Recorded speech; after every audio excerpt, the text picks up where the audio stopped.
got costed. And in our part, I'm talking about Hyderabad around, we have gone up to Punjab also to do some test studies and all that. And this is, it was an eye-opener studies for us actually. And when I am talking about this umbilical cord study, which was done in American neonates, the kind of toxicity, each patient, each child, it was about $20,000 was spent on one particular kid. And there were 180 cancer-causing chemicals which were found in the umbilical cord. You can still believe it, America has stopped the DDT production 40 years back, and still DDT was there in the umbilical cord as well as the breast milk man. So I'm just trying to do a different kind of stuff. There is a thing which we are talking about is the chemicals. We have been exposed to chemicals.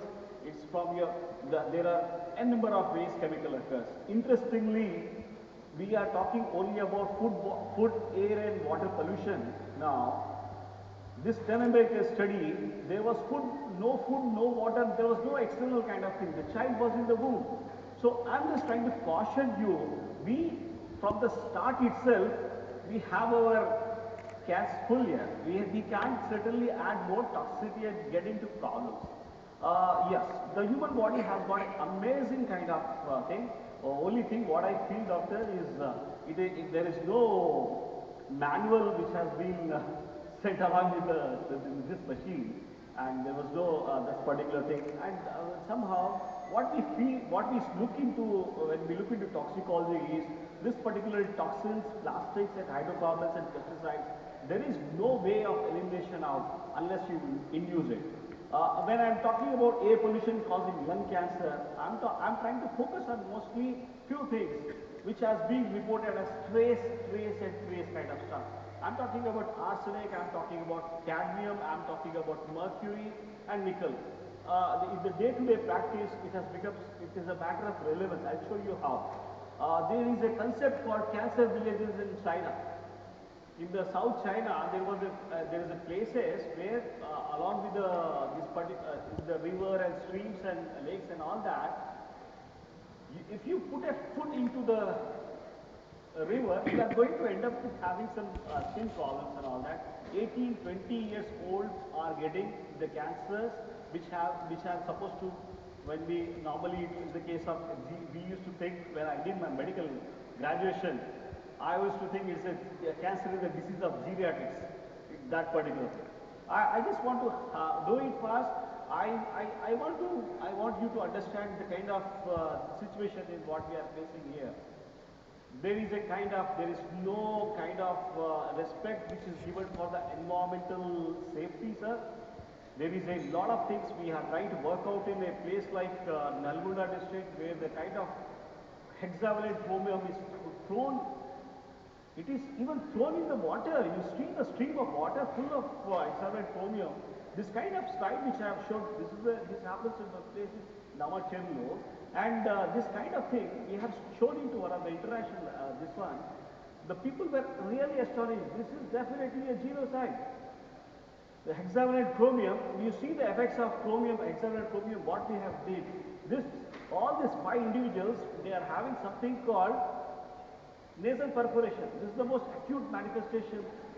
And somehow, I'm going to follow up these patients for another 10 or 15 years down the lane. I'd like to see, because hexavalent chromium is a known carcinogen. There was a study by Erin Brockovich, environmentalist. I hope you should always do a Google and type Erin Brockovich, you will understand what exactly I'm telling.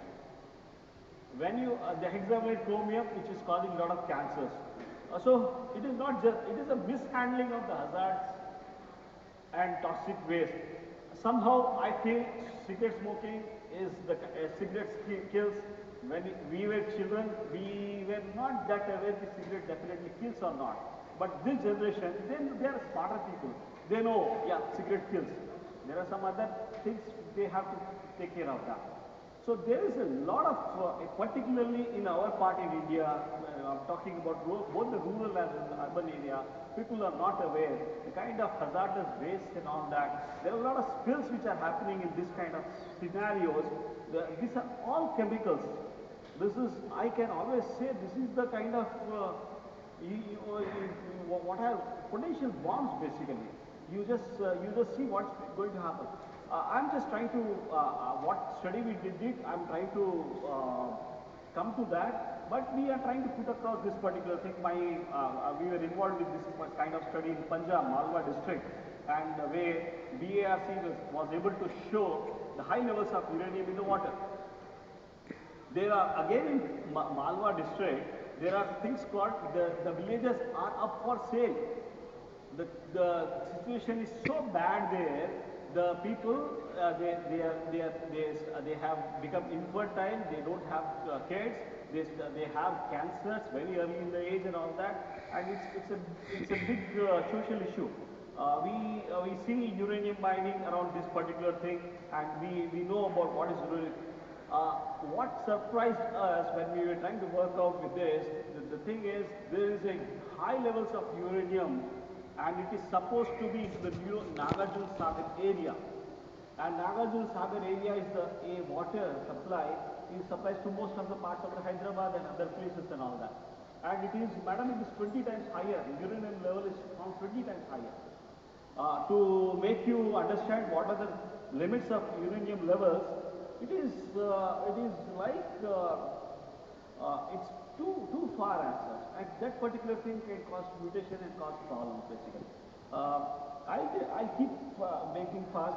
The main essence of my talk is this is one of the non-genetic factors. I really appreciate the kind of work Ilumna and other people are doing, but I'm not able to understand. My forefathers were not having disease. Why should I have disease? And they say it's a familiar disease. I don't somehow, as a clinician as well as a researcher, I don't feel this is the kind of thing. We are not destined. We are not destined to be a diabetic capital, something like that. There are some things which have changed, and it is the epigenetic factors. We cannot just tell everything is because genetics. It is epigenetics. Epigenetics is the environment pulls the trigger, and you have got a gene expression, you have got a predisposition, and you pick up. This is what exactly happens with arsenic. Arsenic can cause this kind of problems. And you know what is the level of arsenic in Hyderabad? Thanks to our borewell waters. I think all of you may not be, people are very young people here, but 30 years down the lane, we never used to have a bore water, groundwater. Now we go 100 feet deep and all that, and we can get water. We had tested the samples of Hyderabad water for 30 different places. All we found was 30 micrograms and more was the level at. And the permissible level is EPA has different standard, WHO has different standard. It should not be more than 2 or 3. This is a potential. We are sitting on a disaster. What exactly I mean to say by metal burner is the whole water which we are using, which is groundwater from tube wells and all that, it is being used for the irrigation. So what are the plants and all that we are making, or the plants we are growing and all that, they just pull this cadmium. Well, I know about a place in AP which is called Nellore, and we know about this. Cadmium is used in the fertilizer, which is called superphosphate fertilizer. It's used like a plenty kind of thing. Rice, now we look rice as cadmium. We are scared to touch rice here. This is the kind of things. And I just want to skip that because this timing is a big issue. We need to understand what is periodic table. Why I am talking about heavy metals and things and all that. Periodic tables, when we talk about, when I was a kid actually, I tried to learn about inorganic chemistry and all that. I just gone through things and all that. But this is really relevant now. All the transitional metals which have got higher valency, you have got higher atomic weight. I'll just give an example. You have got a good, see, all of us know we need calcium, magnesium, we need good zinc and all that. What is exactly happening in the ground level is different. As somebody said, you have got a thallium or you have got cadmium. He has an identity card and he can enter into the cell taking as a calcium. And he will displace the calcium and can displace the magnesium. And once that enters, see, magnesium is such an essential element. It is required for more than 300 enzymatic reactions. And once this sits over that, all this comes for a screeching halt. And you can understand what is mitochondrial poisons and all that, you know. Once this mitochondrial pyrosis goes into that, and we are into it. I would like all of you to look into this thing called President's Cancer Panel. This is a 40 pages, 240 pages report, and we are talking about now we need to, I'll go to my study what we have done as such. We have done, we have checked out the hair samples, sir, and we took nails and the hair samples from few cancer patients and from the control things as such. And we were in the process of presenting, and we have already accessed Toxicology International, and we are going to have this particular stuff. And we were astonished the kind of normal as well as this particular thing. We are able to find high levels, and not just in the hair. Hair is, this is what exactly, and we are trying to work with we have to outsource this kind of studies to Germany. Eleanor is one of my friends. She runs micro trace minerals. She gives us the kind of reports and all that, because we are not happy with the reports what we get here. There are a lot of contamination, there are a lot of things and all that, and we want to, that's what I just want to now focus more on. What exactly is this breast cancer? Somehow I don't feel that we can be setting that 1 in 8 and all that. Still, we have to do something for that. And once yeah, nothing. It's basically the inherent particulate hexavalent chromium. I have shown you that particular stuff, and I have all the peer-reviewed journals and all that. This is the Pancreatic Cancer Association with cadmium, which is the paper was presented by Shamali Pal, and this is the Harvard Medical School paper, and they were able to isolate cadmium from this one. So what I mean to say is this is the cadmium may be inducing the gene expression, or it's causing oxidative stress and this particular thing, because cadmium has different things as such. It can work on, and we took the clue from Dr. Lewis' work, which was metal cadmium causing breast cancer. And there was a fantastic paper which was there as said.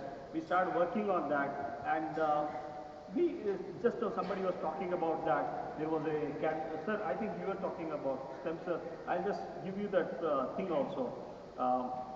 This particular high levels of this metals and all that, how it is causing lipid peroxidation, and it is causing DNA adducts and all that. And to me, that is the DNA adducts which are the best particular thing, and which is causing the problem.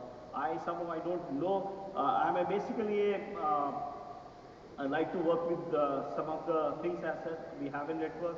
I do a lot of work with my other peers also. And somehow I feel when we worked on this kind of study, we thought, and we are coming up with one more study which was done with some Punjab population again, and we have picked up 60 Punjab healthy patients, healthy people. Punjab is the epitome, very khate-pite garwal. But the thing is, we have picked up those people, and we have compared the hair and nail analysis from the European guys. From Germany people only we had access. And we were able to see there is 60 times more toxicity in Punjabis right now, healthy people, and we want to follow up that people, because they are sitting on the edge. Something happens, they get into a problem. I somehow, I have got a lot of slides also. I can work on that, but I just thought I'll show you this kind of thing, which I feel people have to look into that. Otherwise, okay, lot of peer-reviewed literature and all that, and somehow I felt nothing is being looked into this particular side. Although our patients are telling there is some pollution which is causing problems, we need to look into the other avenues also. I'm talking about other avenues are basically people working on night shifts, people working in the high intensity nights. They are jeopardizing their melatonin levels. We are doing up a study with BPOs who do night shift workers basically, and we are saying, after you work in BPO for 3 years, you are walking into diseases. This is maybe probably one of the reasons I thought I'll just I'll happy if I get some questions. I came here just to show you this is a big problem which is lurking, and somewhere I go internationally, I talk there, and I try to show my data. They are really surprised.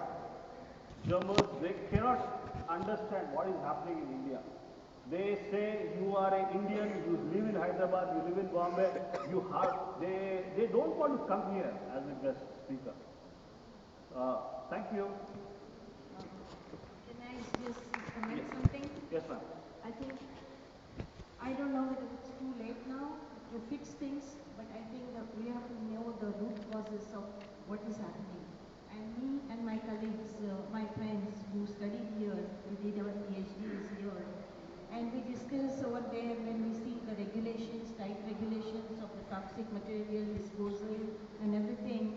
It's so tight over there. When I went there, the radiation department, first thing first he told me was that if you are pregnant, you have to come and tell me first before you tell your husband. Those kind of tight regulations we have there, and sometimes we discuss among us, our friends, like, my God, we must have got lots of mutations the way we used to work in India for our PhDs. So I guess the is the institutions where the research is going on. I wanted to do this really very desperately, and me and my friends who are now in US, we are holding a faculty positions. Now that we know what the tight regulations are, we'll be happy to come here and discuss about this. Definitely, ma'am. This is one of the, it's an open secret here. I think we have to stop this. We cannot just increase this now anymore. People are not aware, basically. Whether government is not doing anything now, you are giving the open speech, whether any reporter will not. Yeah, I have got, we'll say open, I have not, my paper is not yet accepted in toxicology international. Okay. I can always give you the splits also. This is but very time dangerous to the all people Yeah. of the Hyderabad or wherever this type of water pollution is there, you know.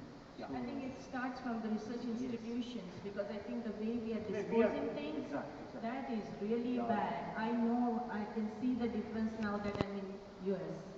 The way we used to work, we know, we always like make a fun, oh my God, we have so many mutations with the way, we are shocked, we are worried about the whole thing. People are still using aluminum vessels.